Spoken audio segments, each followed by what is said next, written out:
Hi, my name is Samuel Shropshire. I'm an American citizen living in Saudi Arabia. I came here in November 2011, not knowing anything about Islam or the Prophet Muhammad, peace be upon him. Most of what I had heard was extremely negative. In America, our news channels boosted their on-air ratings by regularly sensationalizing breaking news of terrorism. Every 30 minutes, one witnessed horrific scenes of bombings and bloodshed and murder, often one Muslim group fighting against another Muslim group. As killings and beheadings took place, there were always the shouts of Allahu Akbar, God is great. I was invited here to Saudi Arabia by Safi Kaskas to work on what was known as the Q Project. Dr. Kaskas wanted to produce a new, easy-to-read American translation for the next generation of young Americans. Since I could not read or speak Arabic, I wasn't doing any translation work. I was simply invited here to check the English to make certain that this new interpretation of the Quran was easily understood. My work, of course, required that I read the Quran over and over again. Well, as you can imagine, having no knowledge of Islam, I had hundreds and hundreds of questions. I was shocked as I read to find that Jesus, peace be upon him, was often mentioned in the Quran. Jesus was presented as one of the greatest prophets. And even the story of the virgin birth was mentioned there. Many of the miracles that Jesus had done, I found them in the Quran. There were even a couple of Jesus miracles mentioned in the Quran that were not mentioned in the Bible. Evenings were mostly spent alone in a bedroom that had been set up for me in Dr. Safi's office. At night, I would stand on the balcony of that building and I would look across a very busy boulevard to a mosque. And I would hear the calls to prayer. I would see men and women coming to the mosque and leaving the mosque. Children were playing football in the mosque parking lot. Except for the minaret, it appeared to me to look like a typical Christian church in America. My heart longed to be in that mosque. I felt compelled by God to go there. A few months later, I got up the courage to walk down the street and to knock on the door of Taqwa Mosque. Now, nobody knocks on the door of a mosque. Normally, they just open the door and they walk right in. But I was not sure how I'd be received, so I stood there knocking until someone came to the door. That person simply said, "May I help you?" I said, "My name is Samuel. I'm a Christian from the United States. Is it okay if I come inside?" And that man, Shafiq Zuvir, who was the caller to prayer, he reached out and he hugged me and he said, "Of course, come in." I sat in the back of the mosque during prayer times for 3 days. I didn't understand what was going on. I saw men standing, bowing, putting their heads to the floor as the Imam led them in prayer. I had little knowledge about what was happening, but I felt God's presence in that mosque. And the men of Taqwa Mosque were so friendly to me. After 3 days, I asked Shafiq if he could teach me the first surah of the Quran, Al-Fatiha. This was a necessary element in praying the 5 daily prayers. I was memorizing sounds, but I didn't know what the sounds meant. So I started comparing them with an English translation I had, and I realized that there was nothing in Al-Fatiha that was inconsistent with Christian teaching. There I read the encouraging words that God was the most merciful, the distributor of mercy and forgiveness. My heart was being strangely touched by the words of the Quran and the love displayed by the men of Taqwa Mosque.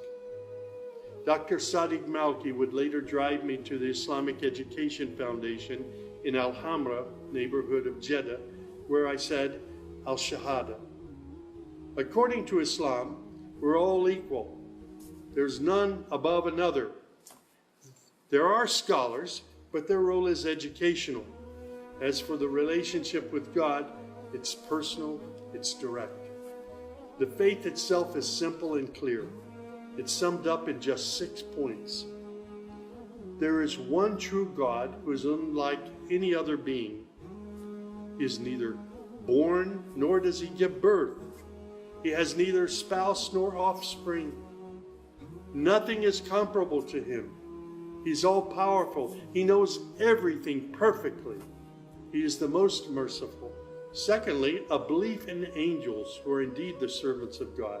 They obey God's bidding and they do whatever they're commanded to do. They don't have any free choice. Thirdly, there's a belief in divine revelations. Islam acknowledges that God revealed scriptures including the Torah, the Gospel, the Psalms. However, down through the ages, many of these divine revelations had become distorted and somewhat corrupt. The Quran, which also contains God's revelations, is intact. It hasn't changed from the very beginning. The Quran, which also contains God's revelations, is still intact in its original form. Fourthly, there's a belief that in all earlier prophets and God's messengers, not just Muhammad. They believe in Abraham and Isaac and Moses and Jesus and hundreds of other prophets. They believe that the prophets were the best of mankind. Muslims believe in the last day. That's to say, this includes the belief in all that God and his messenger have told us about what happens after death, including recording of good and bad deeds, the resurrection and the gathering of all creatures, the reckoning that will take place on the great judgment day, the prophet's intercession, as well as heaven and hell. Man's ultimate aim will be to save himself on that day. Muslims believe in the divine destiny of predestination. Whatever God wills is certain to take place, and what he has not willed will never take place. This present life is a test for man, and man should endeavor to pass this test. These tenets of faith appeared to me entirely consistent with human nature.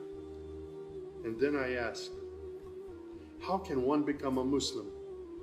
My search showed me that one needs to fulfill 5 specific duties, which are called the pillars of Islam. These are: first, a declaration to believe and to say verbally, I witness that there is no other deity other than God, and that Muhammad, along with all the other prophets, is God's messenger. Prayer is an important part of a Muslim's life. Muslims seek to maintain the 5 daily prayers. These are spread out over the day and night. Thirdly, there's the zakat. 2.5% of one's property is an obligatory charity, provided that one owns more than a certain threshold and holds it for a year. Then there's fasting. Fasting is an important part of the Muslim's life. Muslims fast throughout the month of Ramadan. They do this every year, abstaining from all food, drink, and sex from dawn till sunset. One must also refrain from futile arguments and quarrels and forbidden things. The month provides a unique spiritual uplift for all Muslims. Then there is the pilgrimage or Hajj. This is performed in Mecca and its surrounding areas. It's a duty to fulfill this pilgrimage once during one's lifetime, provided that one is physically and financially capable of doing so. People often ask me, Sam, how did you become a Muslim? In the church was a library, and in that library were children's books. One of the books my mother got over and over again was called The God of Abraham. In that book were beautiful color photos of camels and deserts. She would read me the story of Abraham, how he was commanded by God to leave his mother and father because they were worshiping idols. She would pause and she would say, Sammy, you always have to pray to the God of Abraham. There is only one true God, the God of Abraham. My commitment to God has been strong and enduring since my younger years. And now I have found absolute peace in Islam, in a faith that I once thought was hostile. I found friendship and hope amongst a fraternity of other Muslim brothers and sisters. I have found a family of believers.